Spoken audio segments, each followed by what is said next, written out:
Welcome back to my channel if you're a returning subscriber, and if you're new, welcome for the first time. Thanks for clicking this episode. I hope you're going to consider subscribing and hitting that notifications bell so you know when brand new episodes come out. Just a reminder for all of my pageant contestants out there, if you want to learn how to create a personal brand that's going to stand out in the interview room to the judges and far beyond it, then click the description below so you can learn more about Rehearsed to Relatable. In no particular order, I'm going to talk about my favorites for the interview challenge. And honestly, this is where the rubber meets the road, friends. This is where we're really learning about the contestants and seeing a taste of how they're actually going to perform. I believe that an interview is one of the biggest determining factors in a pageant. As a judge myself, it's one of the ways that a contestant really clinches that crown by proving that she is prepared with her communication skills, because pageantry is about so much more than just a beautiful face. So this was really interesting to watch, and I'm going to share about my favorites. Although I want to say that overall, I think that many of the contestants in this challenge did not dive deep enough. I didn't feel a true connection with many of them. And the reason for that is when contestants share really vague information about themselves, or information that really anybody could share in their interview, it doesn't allow a judge or a spectator to have that connection with them. But some of the contestants I'm going to mention today had that. And then others, though, I feel like they're still going to do well in interview because of their communication skills. So let's talk about it.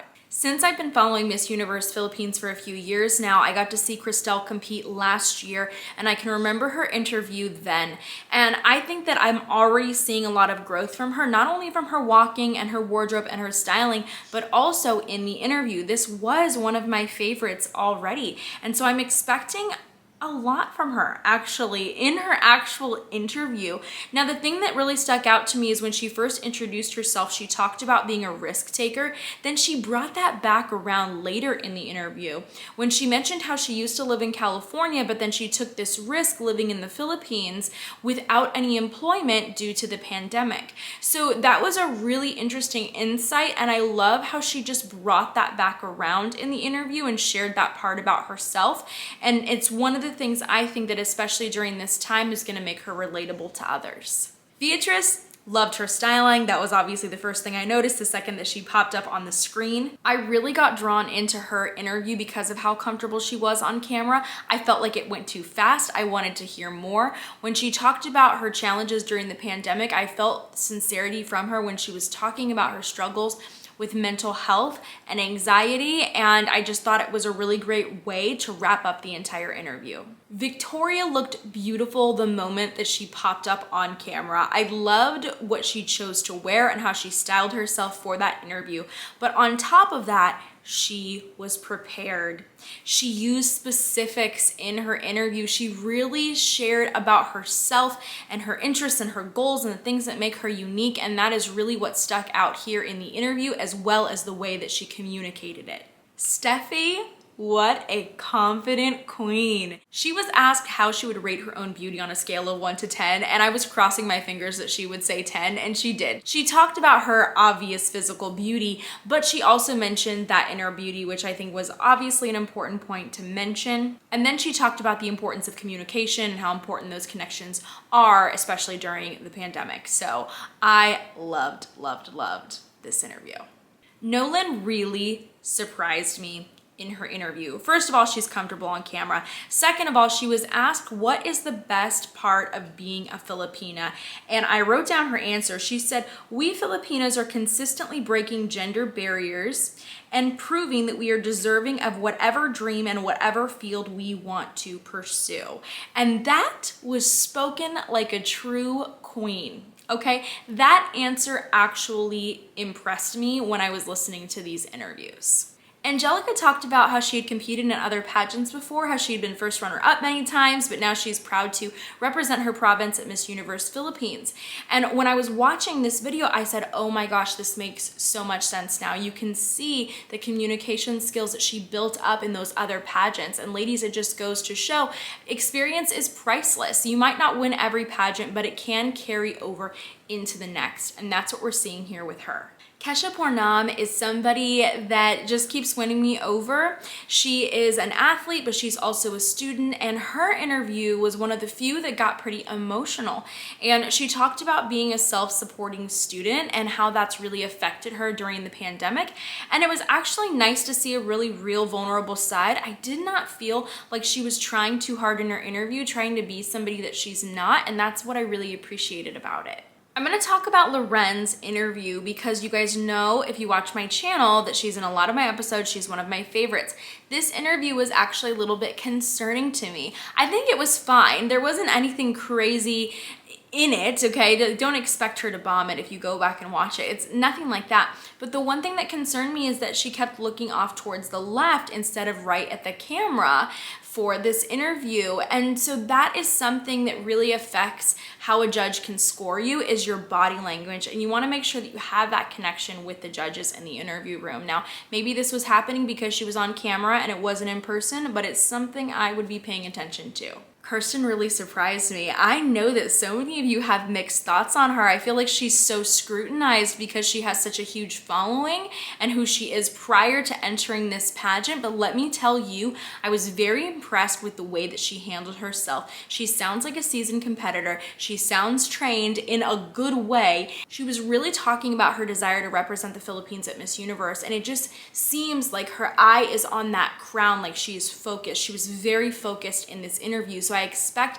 that that's what's going to happen in her actual interview, and that's what's making her a very, very serious competitor here, guys. So for everybody that kind of doubted her coming into this competition, I think that you guys need to watch this interview. It was really great, one of my favorites. Pamela, girl, you are killing it for me. So let's talk about something interesting in the beginning, where she was initially introducing herself, saying some facts. She talked about her Myers-Briggs personality test, as well as her Enneagram number, for anyone who was familiar with those personality type tests. And wow, that was smart. Now, even though I'm not super familiar with those, imagine a judge who is, and who is like, I know exactly who she is. I know what type of person that she is. So I thought that was brilliant. Then she was asked about her guilty pleasure, and she was so real here. She was so honest. She talked about eating snacks and junk food, and that she loves to eat chips during her time of the month. And that's honestly what made me chuckle. It really got me. It's like, okay, ladies, like, you know, you get it. We all have our things that we love to eat.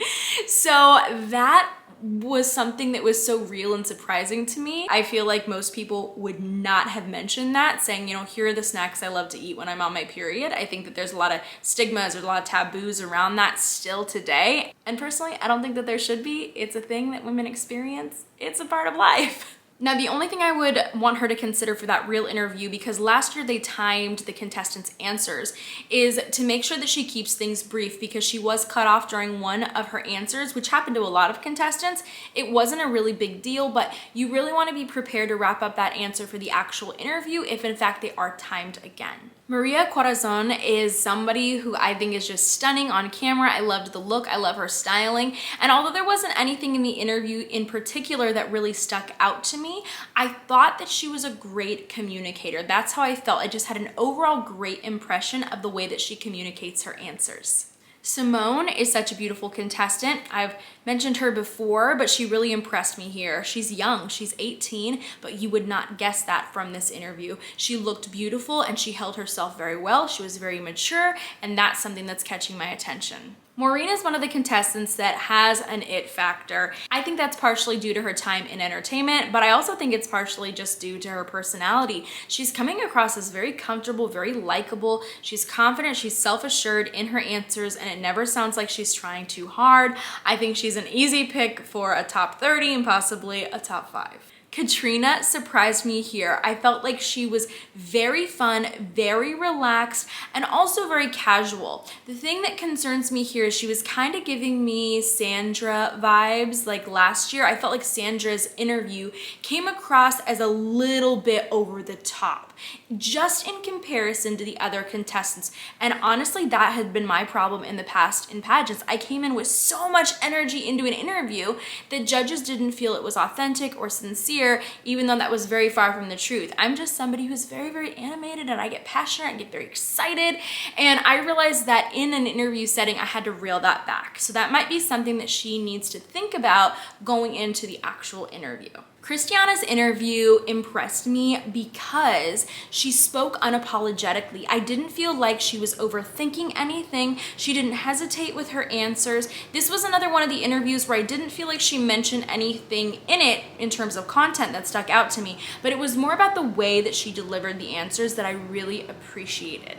These were some of the interviews that stood out to me. Of course, I don't want these episodes to drag on and on and on, but they were the ones that really, in my mind, left me remembering them, left me with some impact. And if I'm thinking about some of the ones which some of you always ask for, like my top picks for interview for this round, the ones that really stuck out to me were Maureen, Kirsten, Pamela, Steffi, and Victoria. Those are the ones that if I were judging, those contestants would really stick out in my mind. All of these contestants here, though, would have received a great score from me, and then we would just see whatever else happens on stage and let the chips fall where they may. So those were the interviews that I really enjoyed. Let me know which ones really resonated with you. Who did you feel like you connected with when you were watching these? I'd really like to thank you for joining me for this episode. We are nearing 80,000 subscribers, which gets me so excited I could sing.